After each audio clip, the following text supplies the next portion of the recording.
Good afternoon, YouTube. Stocks by the Numbers here. Welcome back. And I really hope everyone here on Friday, May 19th, hope everyone had a good day, good finish to the week, stayed positive, stayed focused, got a couple of things done. But here on this channel, I like to preach that we want to be smart with our trades. We want to be smart with our investments. We don't want to overpay for anything. And like I always say, we don't like to gamble here. We don't really like to roll the dice. We like to have all of our T's crossed, have all of our I's dotted. We stay sharp, we stay disciplined. Most importantly, we take what the market gives us. We never force a trade. That's when you're gambling, not when you're investing. So, name of the company I'm looking at here, Philip Morris International, ticker symbol PM, listed here on the New York Stock Exchange, tobacco company, $93.19. Did a video on this, a while back, saying that overall this was, a pretty solid, stable company. They pay you a healthy dividend to own it. Might not be a bad idea to accumulate a position, tuck out some shares for the long term for yourself, your family, overall portfolio. But more importantly here, I'm noticing a little pattern here in some of these technicals. So I just wanted to do just a quick update video real quick right here. And we may potentially have a nice little trade setting up going into this week now, next week coming up. And in the next couple of days, maybe around Tuesday, Wednesday, midweek next week, we could have a little bit of a pop here in PM. And that's what I like to bring to the table, is situations that I have pretty high conviction in that looks like, it's setting up, whether it's to the upside or to the downside. Again, we don't like to gamble on this channel. We don't force trades. We take what the market gives us. And I think, in my opinion, that's what it's giving us here with Philip Morris. So if you look here, right, this is when the company ran up into earnings, as we see here. However, this rally, bouncing off this one trend line here, this was going on for like 2.5, maybe even 3 weeks, all throughout the month of April, going into these earnings. Of course, they ran it up just another dollar or two above 100 here going into earnings, and then boom, we had a big gap down here. If we check the numbers, you can see slight miss by about 1% there on the revenue side. Came in above estimates on the profitability side, though, on the EPS side. And you can see what happened here. They cratered it all the way down to about 96 from 100 plus, and then they immediately started to rally it back up because it is that good, in my opinion, and it is that stable. And as you see, hit about 100, 100 and a half, maybe on its way to 101, and then, of course, had a big rejection. But you can see these are all the circles I drew out here. These are the 1, 2, 3 trend lines, in my opinion, that it's going to retrace to in maybe inside of the next week or two. And basically what's going on here, I drew the ellipses and the circles here to show you guys just all of the bouncing of resistance and support, all of the candles touching these lines. Someone's car alarm going off. But all of these candles just touching, bouncing, resisting off of this line here. And then we move up to the second line. You can see multiple candles here, a lot of action here. This is where, look at this, for multiple days it basically bounced around like this mid 96, low 96 level. Here are some candles bouncing here. Look at the gap we had right here. And then, of course, just all around you can see, look, a gap down from here, and you can see the resistance there from this trend line and the support from this trend line. And it even obviously goes into the end of March here, beginning of April, you can see, right? So I know sometimes it's hard to see, and it might take some time to really draw out these trend lines and find the real support and resistance levels. But obviously, as you can see, kind of worth your time, energy, and attention, right? And now since earnings, again, it bounced down, it ran up to about 100 and has since bounced, dropped down a little bit, but filled that gap right away, and has since just been dropping in this tight little wedge here, though. If we draw out our trend lines, we can see we are in, technically, a descending wedge. And if we come out to our apex, you can see Tuesday, May 23rd, maybe even Wednesday, the 24th, or, of course, it could happen immediately. But right here, in my opinion, I just wanted to point this out because this could be a good short-term trade for you guys to make a couple of bucks here in both directions if you'd like. Because, again, as we see the stock here at about 93, and then it dropped a little bit after hours, so they may bring it down here even maybe to this fib here of about 91, 98, or potentially the bottom of this wedge here at about 91.5. So you do have the potential here. If you want, you can jump in potentially if the stock is relatively flat first thing Monday morning. You could potentially jump in and just buy some naked puts and just ride that downside. Could probably easily make yourself a quick 20, 25, maybe even 30% if you really nail the timing. And then, of course, as it bounces off the bottom trend line and approaches this apex, that's when you consider going long. In my opinion, stepping out, buying some. See a situation like this here, down in like the 91.5 range here, approaching this apex. Yeah, see, like I said, this first trend line, you're looking at about the low 95s, 95.20, 95.30. So, in my opinion, I would probably buy at least a week or two out, and I would step in. I would buy like 95s or 96s, because now you're going 4.5, 5 points strike price away from actual share market price. So the further you go out of the money, the cheaper the option is going to be. And even though it seems like a speculative play and you're going several points out of the money, remember, you potentially see the technicals and how it's lining up and how it's going to get back to this 95 and a quarter, 96 and a quarter, and then up here, 96 and 3/4. So we potentially see where it's going to go inside of the next week or two. So even though we're betting and quote unquote rolling the dice with something speculative with extreme out of the money calls here, 5-6 points out of the money, again, if you buy like 97 calls here probably for dirt cheap, and then this son of a bitch pops and starts rallying up to the 95s and the 96s almost immediately, obviously you're going to make yourself some healthy returns, probably upside of 200-300% returns. But again, this is just my opinion. We're just looking at some technicals.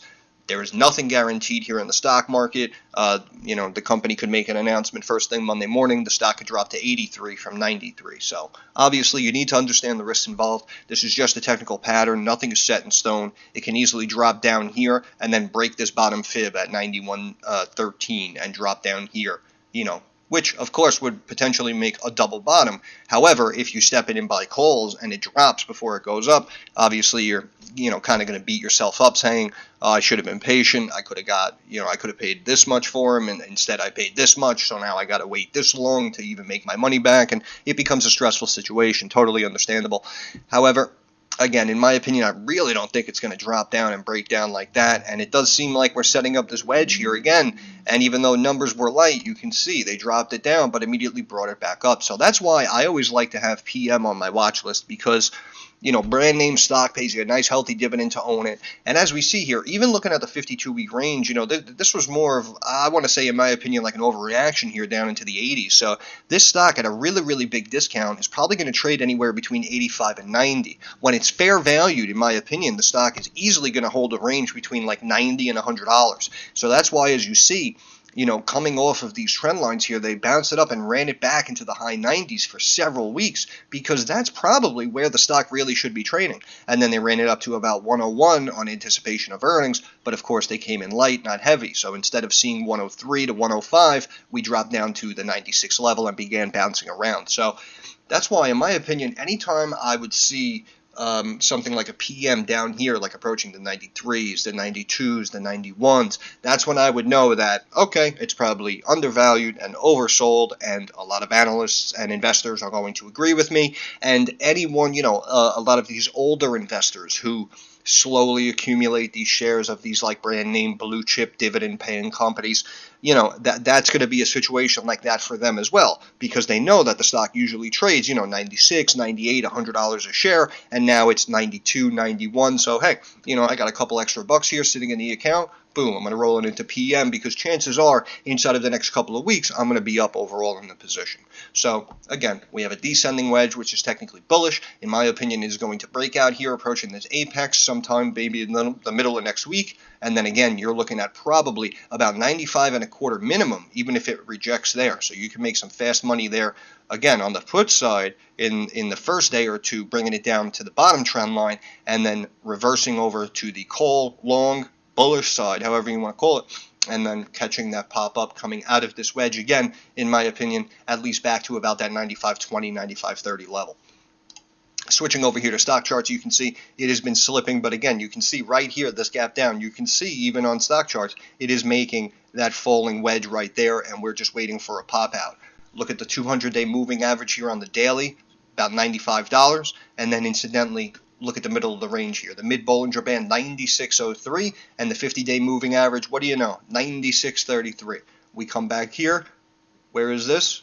This is about 96.23, right? So this is what I'm saying. With the moving averages and these trend lines all setting up, in my opinion, it's only a matter of time before the stock pops a few dollars. But again, just a heads up here, bounced off the bottom Bollinger Band, and bounced off that low RSI here was approaching 30. Now it's sitting at about, excuse me, 36 here on the daily. So in my opinion, they may bring it down again, bottom of that trend that we showed here earlier, and you're looking at, 91 3/4, 91 1/2. That'll finish out the apex and the wedge, and then boom, you're going to have your pop there. MACD looks to be, just continuously sliding here for the month of May. So that's why it may drop $1 or $2 before it approaches that apex and really has that explosion that we're looking for. Here on the weekly, here on stock charts,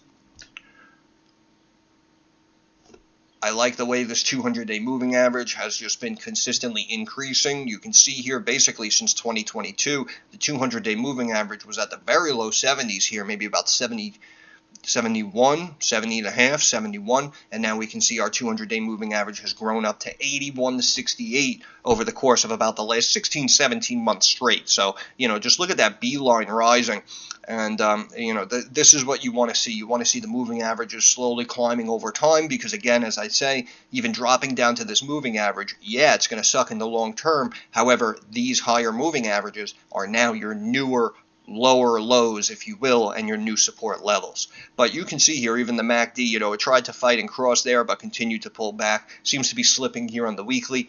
RSI has been pulling back, and it's sitting here at 44.2. So that's why I'm saying we can drop down maybe into the 30s there on the weekly, let it continue to keep a little bit of weakness there for the next $1 or $2 and pull back and stay inside this wedge, and then boom, we may potentially have our explosion here. But I do know that a lot of people who watch the channel, we have an eclectic group here, believe it or not, of everyone watching this channel.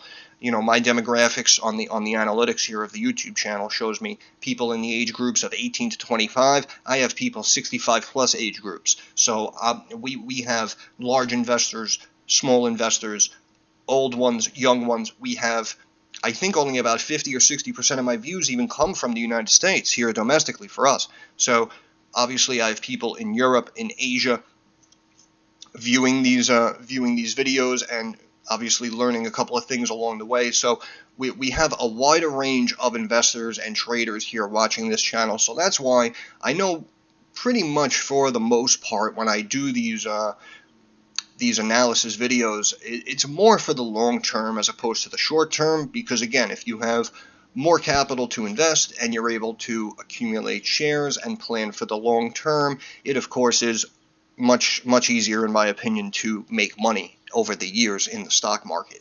If you're sitting there with a couple of $100 or a couple of $1,000 and you're really looking for an explosion so that you can get more liquidity, and you're playing the short game trying to see 300, 500% returns on quick options trades, I can appreciate that and I can respect it because I know it's a rough grind. Believe me, I've been there.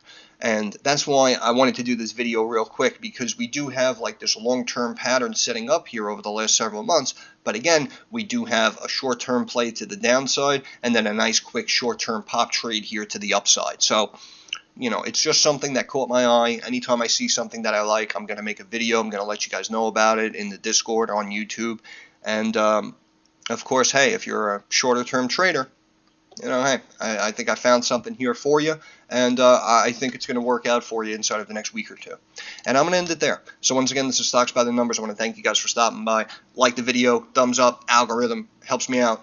Subscribe button helps me out. Love you guys. Moving forward, I understand that markets are rocky and volatile and uncertain. So I want to wish everyone success. Hope everyone makes a couple of dollars. Thanks for stopping by. Happy Friday. Happy weekend, guys. Live it up. Enjoy it. Stay positive. Stay focused. Get ready for next week. I love you.